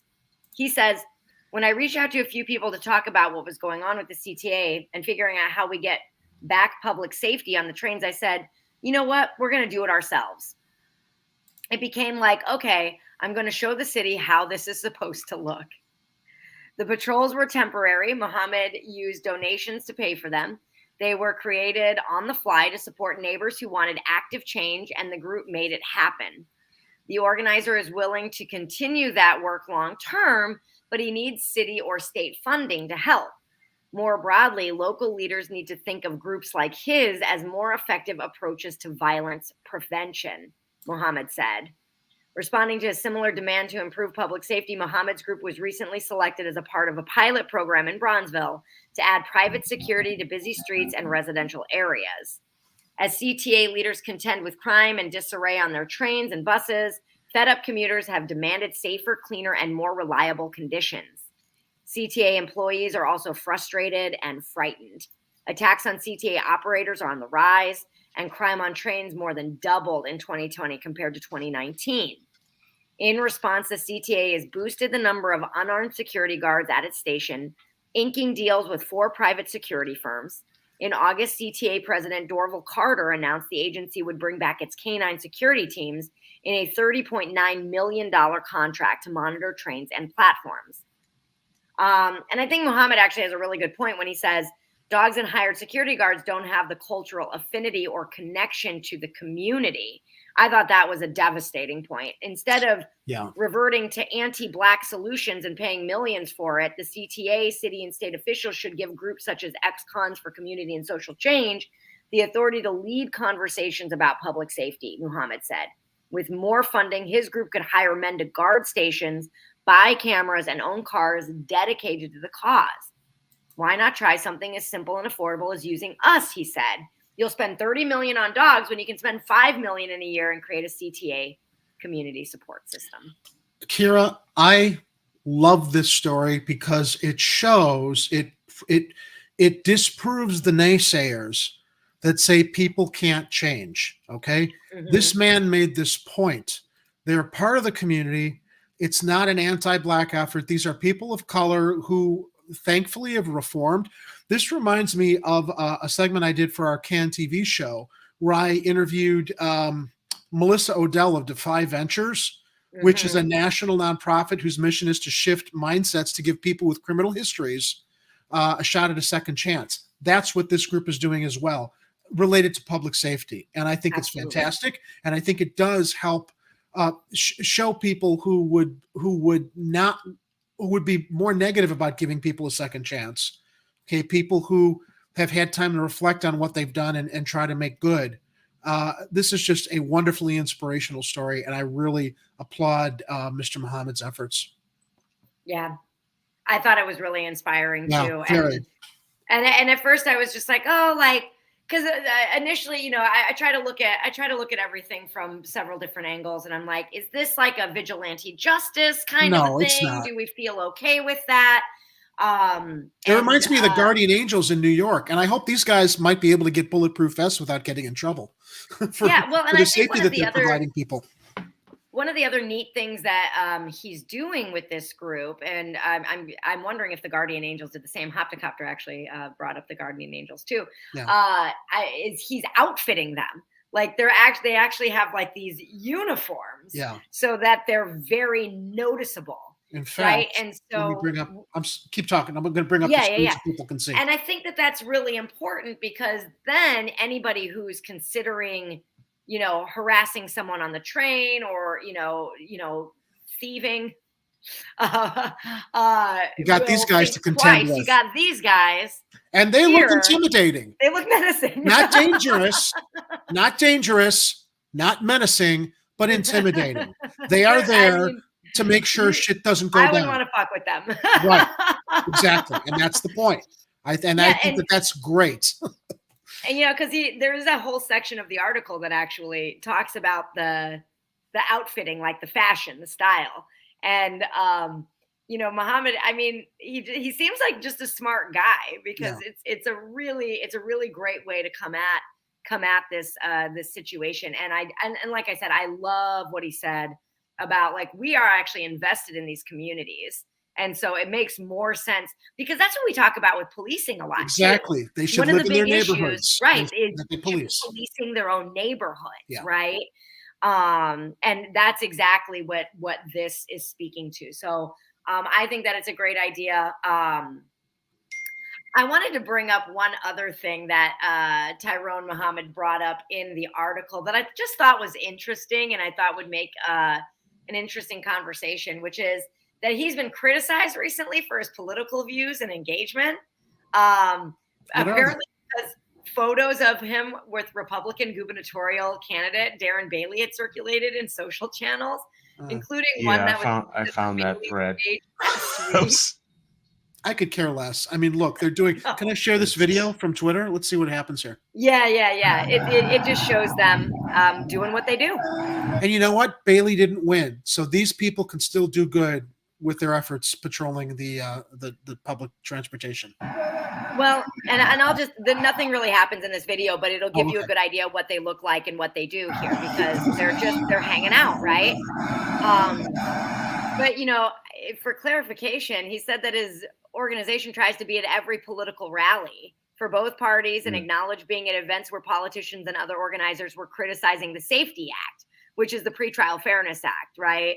Okay. Viral posts about the safety promoted by candidates such as Bailey inaccurately claimed the law would create non-detainable offenses. Among other criminal justice reforms, and law eliminates cash bells as a standard for Illinois judicial system. So he just goes to, political rallies because, he needs political engagement for the thing he's trying to do here. Yeah. Everybody needs good public relations and publicity and promotion. Yeah. So regardless of, what his political beliefs are, he is trying to do something really good for the community. And B, it's like, don't judge a book by its cover. A photo doesn't actually paint the truth, right? You can make a lot of assumptions based on a photograph. And while we might not all, and people do. And while we might not all hold the same political affiliations, I think we can all agree that these guys, the political affiliation doesn't matter. They're out there to keep everybody safe, regardless of if they've got a D or an R or whatever. And that's what's most important. Right. And, and I think that sentiment should really spread not only from this organization and this group and, Tyrone Muhammad himself, but for everybody. It's just talk to each other. That's one of the things that's really missing, I think, right now, and what has created so much strife between Republicans and Democrats is we're not willing to talk to each other, because when we do, we actually find out that we all have the same goals, very, very similar goals. Of course there are the outliers. I don't want to discount that we are having some pretty serious issues with people who are in hate groups. And those are largely outliers when it comes to just being in a regular conversation with folks out and about. Ed shared this in the chat. Here's that controversial tweet. Oh no, Block Club wrote about MAGA adjacent ECCSC. This is the group that's interrupted protests and rally with Darren Bailey and Tom DeVore. What are you doing? Yeah, what are you doing? Look, Bailey didn't win. Bailey was never going to win. Moot point now. This is great. Yeah, they're trying to scold Block Club in this tweet. Basically. Yeah. And calling clearly, them MAGA adjacent doesn't sound accurate. No. Well, and what I'm understanding now is that clearly this person didn't read the article. Right. Seriously. Because they addressed this in the article, right? Yep. Yeah. It's at the tail end of the article. So if the person who posted that got bored halfway through, then they missed it. So, read the whole article before you go out and post something publicly, because that's embarrassing. Definitely.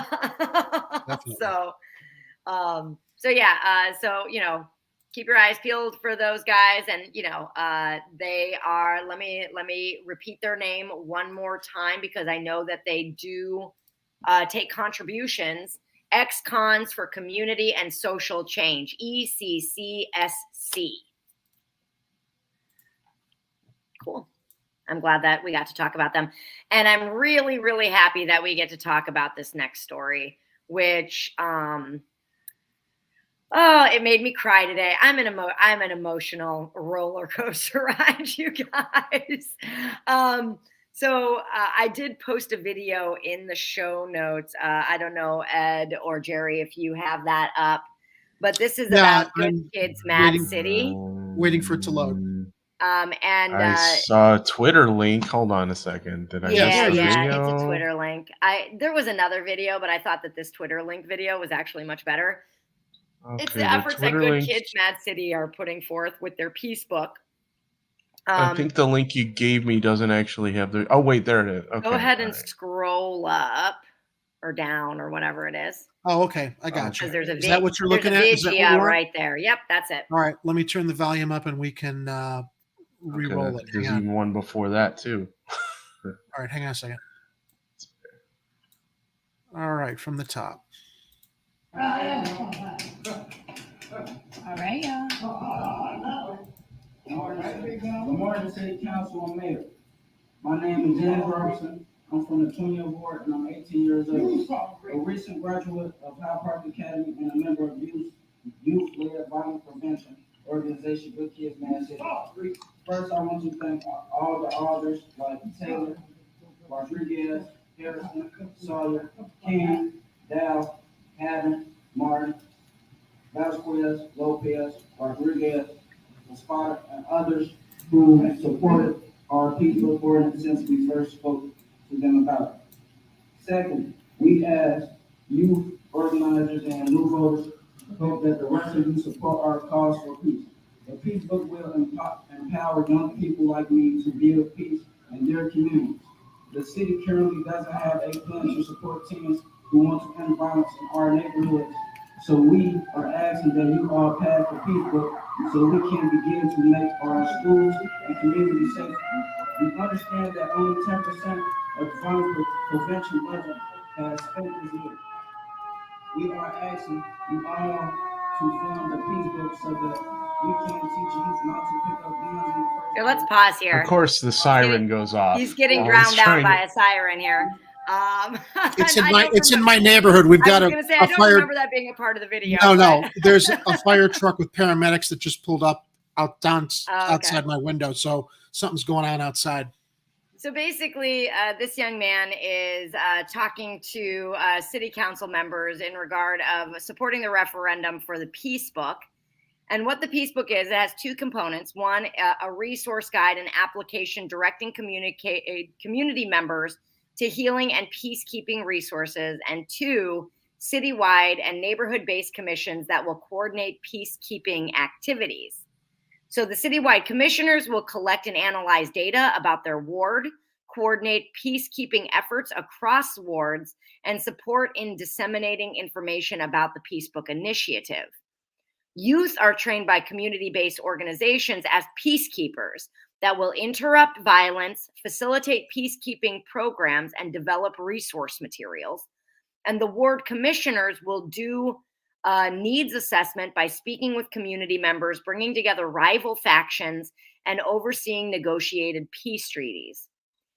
In each ward, the peace book will ensure the following: youth-focused events, an average of 4 nights a week, targeting 20 to 50 youths with a plan to make contact with 89% of teenagers, young adults living in the ward. Interruption of social media conflict by modeling conflict resolution and peer-to-peer invention to diffuse conflict. Development and dissemination of a list of block-by-block neighborhood resources for mutual aid related to housing, shelter, public benefits assistance, and other forms of support.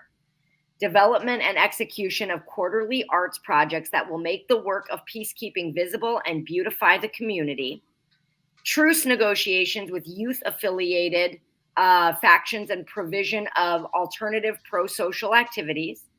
Neighborhood canvases to conduct peer-to-peer education about the Peace Pledge, using neighborhood spaces and social media to engage youth with a target goal of 80% of people between the ages of 13 to 22, quarterly community meetings, more as needed, and maintenance of a visible presence in neighborhoods during key events to provide youth with positive pro-social outlets and political education.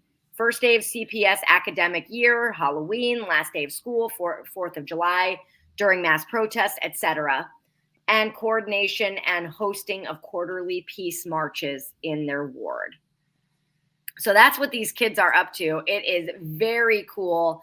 There's a link in the show notes to their Peace Book one-pager, where you can learn a lot more about the efforts that they're putting into this. And there is actually a short video on that too that is just really incredibly inspiring, where basically kids are tossing this peace pledge to each other via social media. So they'll say, you know, I'm so-and-so and I take the peace pledge, you know, and their reasoning behind it. And then they say, and I challenge so-and-so to also do this. And then, you know, it bounces from student to student. And I just think that it's really incredible what the kids nowadays are doing.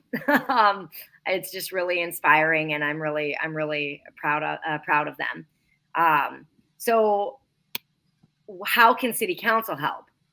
Well, they can commit to sponsoring and passing this ordinance. They can participate in meetings with citywide commission. They can promote Peace Book programming within their ward. And they can build relationships with city youth by attending Peace Book sponsored programming. So, you know, those of you who find this inspiring and are very interested in reducing crime and unnecessary deaths of young children, you can reach out to your own alderman and, you know, ask them, like, have you heard of this Peace Book thing? I'd really like you to support that.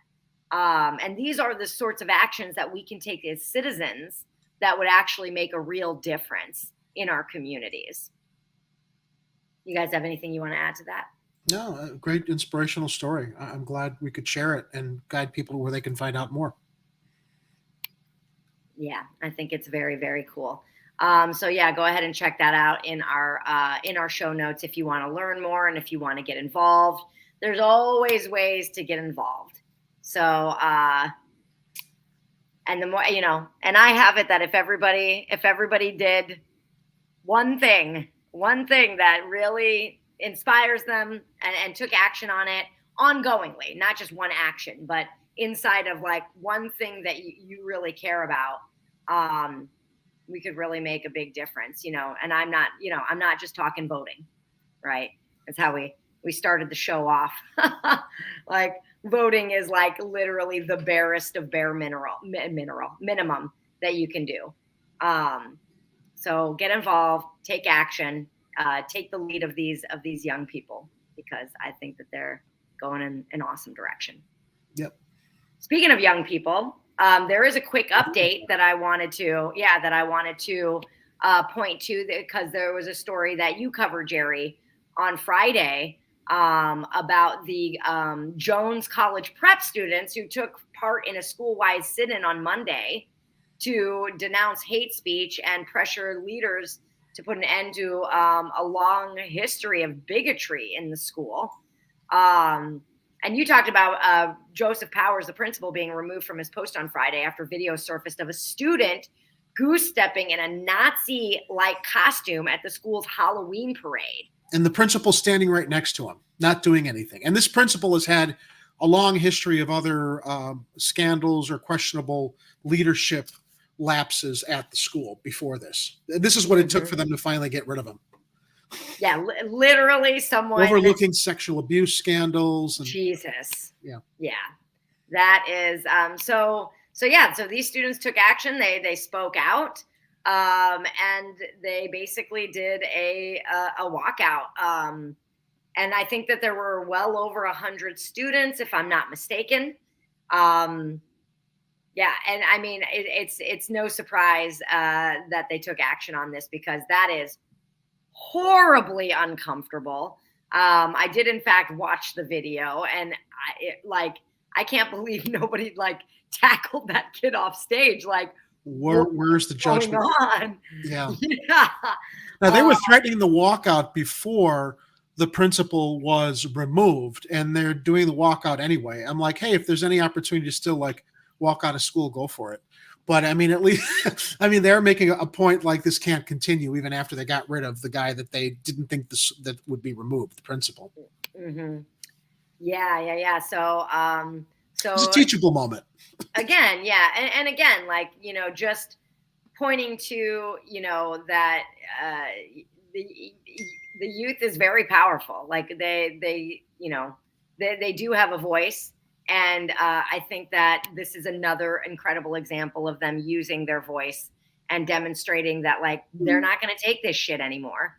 And that they want to be safe in their schools and in their learning environments, you know, because that's really what a lot of this comes down to. If you don't feel safe and comfortable, then you can't learn. That's just, you know, not a possibility. And so good for these students for speaking out. Good on them for wanting to speak out before this situation. But really, it seems like that was the straw that broke the camel's back, as they say. So yeah, I good follow-up story here. Again, Ed and I were talking about this Friday. You, all of us, we imagine that kids are taught pretty thoroughly about history, whether it has to do with World War II, the Holocaust, slavery. There was another story of some kids who decided to think it was in good taste to wander around Walmart in Utah in blackface and striped prison uniforms. And then you got this knucklehead at Jones Prep goose-stepping like a Nazi. It's like, these are not little kids who don't know any better. These are kids who, you know, what history aren't they being taught to understand that it's completely inappropriate? You know, I you know, the social and cultural ramifications of, I don't know, you know, what you thinking it's funny to like goose step around as a Nazi or dress up in blackface with a prison uniform? What is that saying? Yeah, in Utah, it just and the kids are. Yeah, I don't understand what's funny about that. Households are these kids coming from, and what aren't they learning in history to understand? I mean, is it sociopathy? We talked about this before with younger people. We know that younger people, their brains don't form fully till what, 18, 19? Is it 25 years old? Yeah, fully developed. Yeah, fully developed. But they're it's okay to enlist them at 18 though. Interesting. Oh yeah, for sure. Interesting point. Anyway, yeah, you know, not to sound like an old man over here, but it's not about being an old man or being judgmental. It's like, this is just like, it's disappointing that kids who are going through our school systems are not sensitized enough to know that you don't goose step around anywhere. I mean, you know, we were joking Illinois Nazis, right? Oh, shouldn't say that on YouTube. We might get some kind of a censorship. Right? Sorry. It's late in the show. But yeah, it's like, you have to be conscious of the people around you, especially Jewish people. They were almost wiped out by the militant and hateful white supremacist, racist organization whose uniform that this kid is wearing. What is he thinking? Or what are these kids in Utah thinking, that they're blackface in prison uniforms?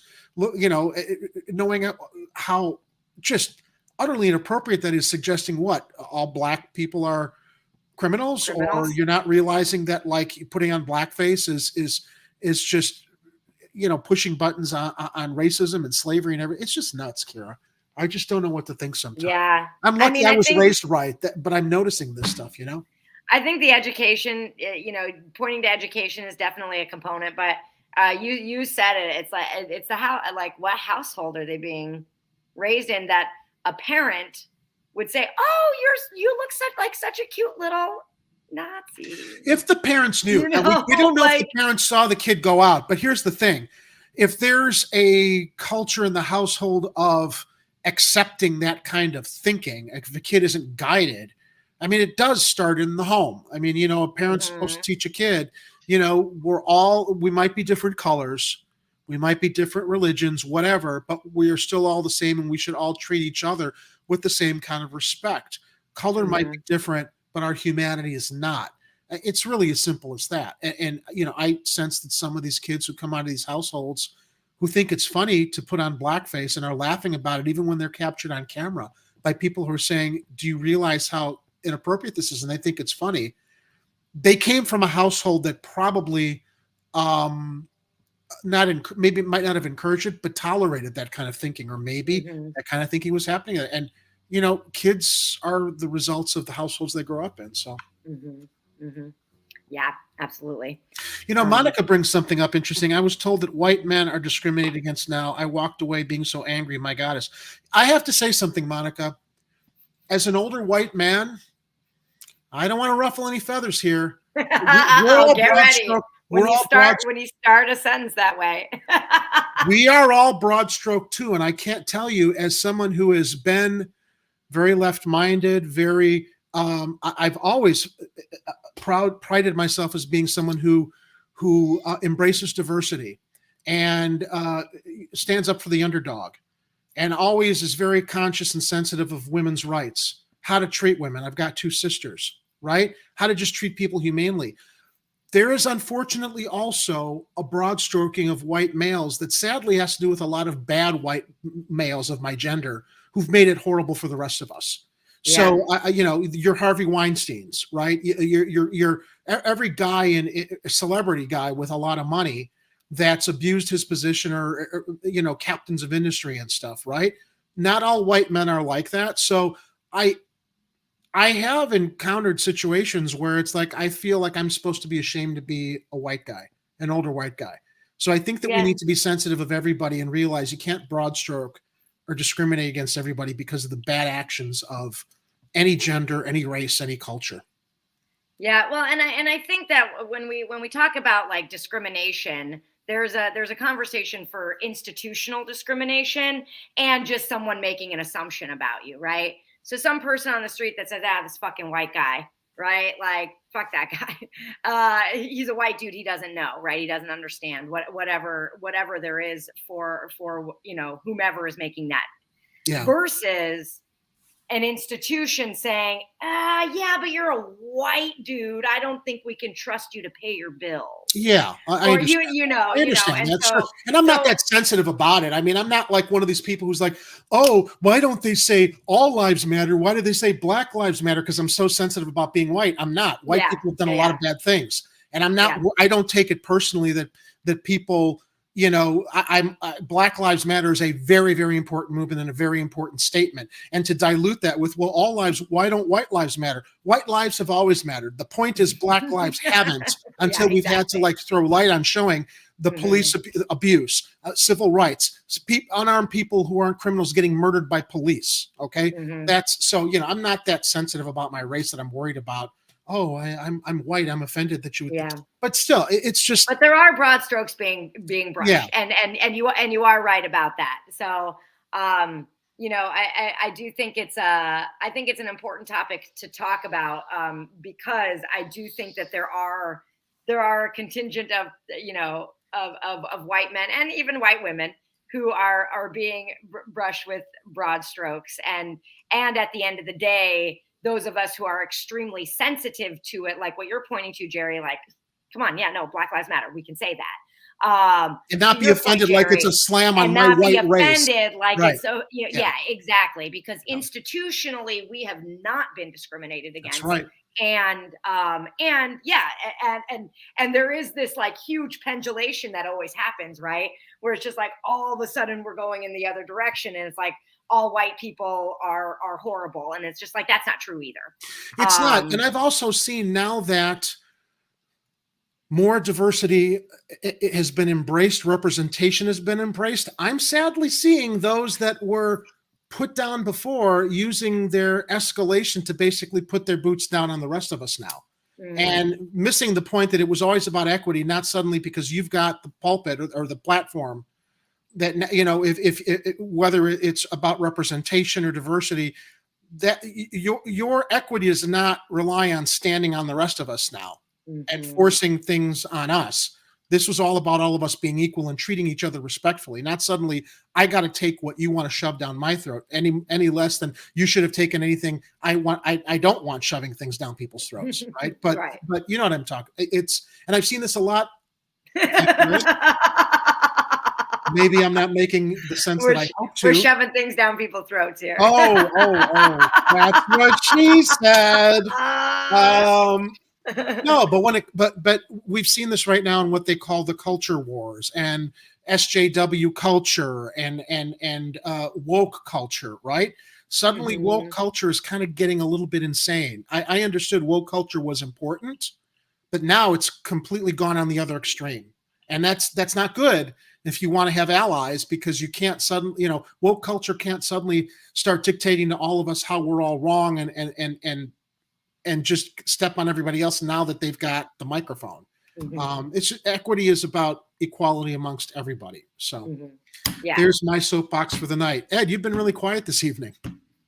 I'm just kind of taking it all in. It's like, I don't know what I want to add into these last few stories. Is to just, we'd be here another hour just to talk about all the different. Because there's a lot of stuff. I mean, we could talk about that real in the grand scheme of things just doesn't matter about these stories. Like the kid dressed up in a costume apparently had history of being kind of racist and anti-Semitic and all this other stuff and bigotry in the past. So super shocked that he dressed up in a German army costume, which historically we were informed by the principal before his firing was an East German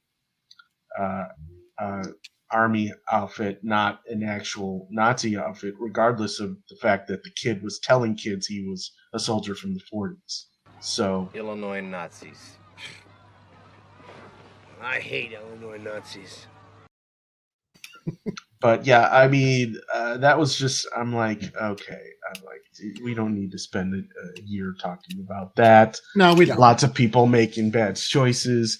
You already mentioned that, like a lot of people are basically products of their upbringing. They live in an environment when they're, if it's condoned to be the type of bigot or racist that they are. They're not told that it's wrong to do that. They go out in society and think it's normal to have that behavior. It's not normal. It's not. You got to stop. Not respectful. And Monica, to your point, you said you do not think I'm incorrect.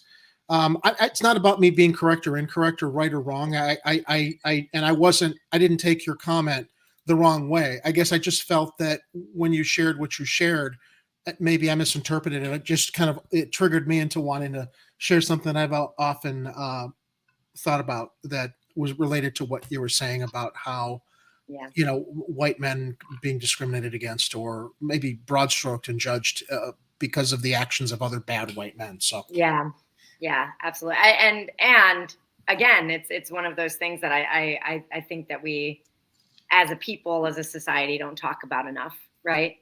Without the offensiveness. And so it's nice that we can have that conversation and be open about all of that. Because it's important. Otherwise we'll never get related, So cool. Well, and that's the end of our show, folks. Oh, Ed, you got something more? Well, the other thing I was distracted by was I saw a story pop up about the NASCAR, the tickets starting to go on sale, or at least the prices being published. Interesting. For those She's that sure about it.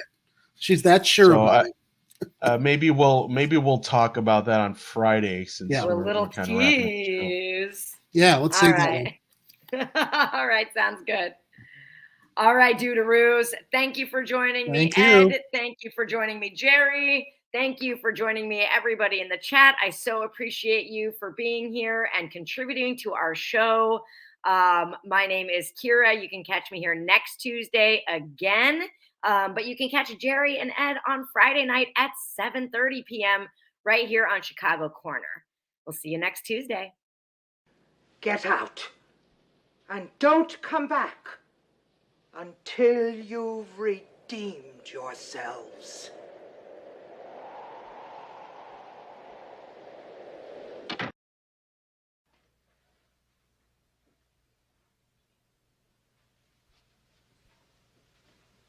You're still here? It's over.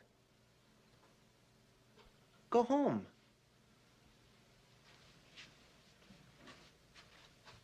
Go.